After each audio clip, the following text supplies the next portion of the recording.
बिस्मिल्लाहिर्रहमानिर्रहीम। अस्सलामु अला हुसैन व अला अली इब्न हुसैन व अला औलादिल हुसैन व अला अस्हाबिल हुसैन।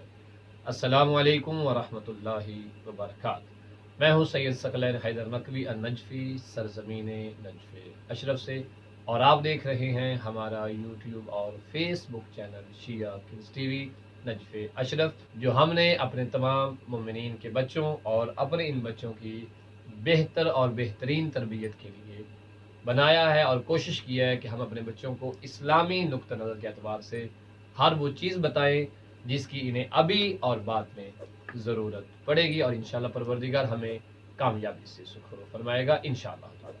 सिलसिला गुफ्तगू चल रहा है कारवाने इमाम हुसैन के मुतालिक, कि जो 28 रजब को मदीना से निकला, करबला पहुंचा मुख्तलिफ रास्तों से होते हुए, और करबला के बाद कूफा, और कूफा से शाम की तरफ रवाना हुआ।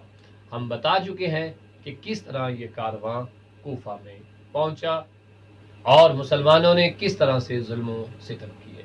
हम अपने बच्चों को एक स्टोरी सुनाने लगे हैं कूफा की, और उसके बाद इंशाअल्लाह हमारी गुफ्तगू आगे बढ़ेगी कूफा से शाम की तरफ, के रास्ते में कौन कौन से हालात का सामना करना पड़ा इस कारवां।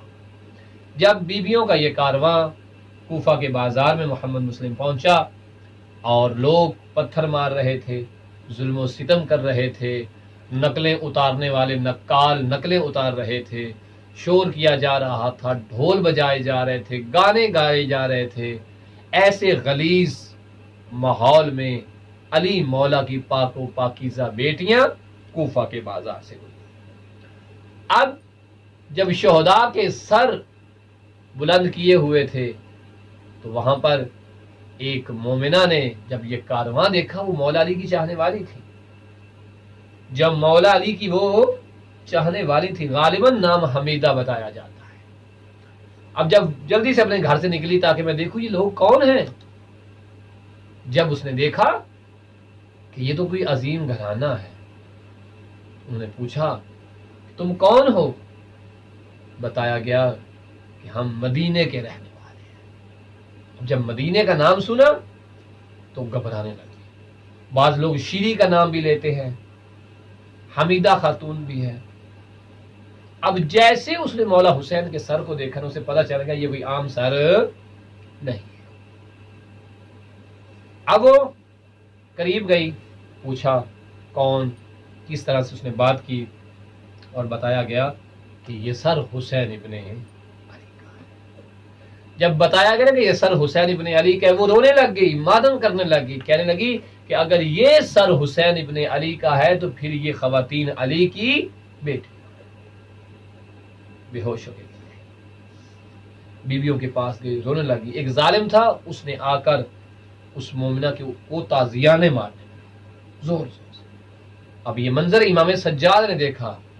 इमाम सज्जाद दौड़ कर आए और कहा, ऐ फौजी, इस मोमिना को न मार, अगर तुझे ताजियाने मारने ही है ना तो मुझे मार दे।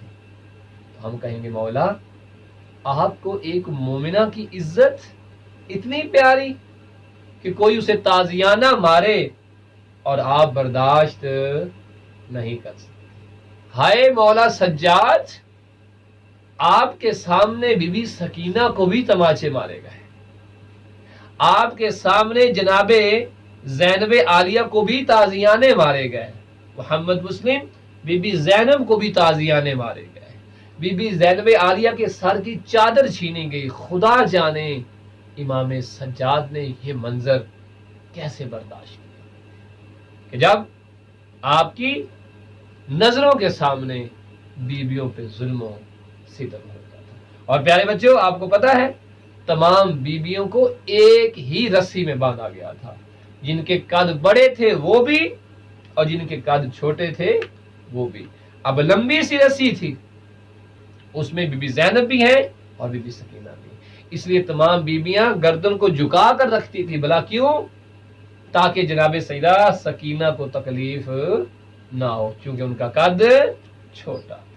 अब जैसे बीबियां अपनी गर्दन को ऐसे सीधा कर दी, जनाबे सकीना की गर्दन में जो रस्सी थी اس کی وجہ سے بی بی زمین سے بلند ہو جاتی، بی بی کا گلا گھٹنے لگ جاتا اور کہتی پھوپھی اماں میرا گلا گھٹ رہا ہے، پھر بی بی اپنے سروں کو جھکا دی۔ اس طرح سے کوفہ اور شام میں مولا علی مولا حسین کی اولاد پر ان مسلمانوں نے یزید کے کہنے پہ ظلم و ستم کیے، جو کہ یزید ابن معاویہ ابن ابو سفیان تھا۔ اسلام پہ انہوں نے کوئی کم ظلم نہیں کیے، اولاد علی پہ بہت ظلم کیے ہیں۔ امام علی جہاں امام ہیں وہاں صحابی رسول بھی ہیں، اس صحابی رسول کی اولاد بیٹوں اور بیٹیوں کو کربلا، کوفہ اور شام میں اس طرح کے مصائب کا سامنا کرنا۔ ولعنت اللہ علی قوم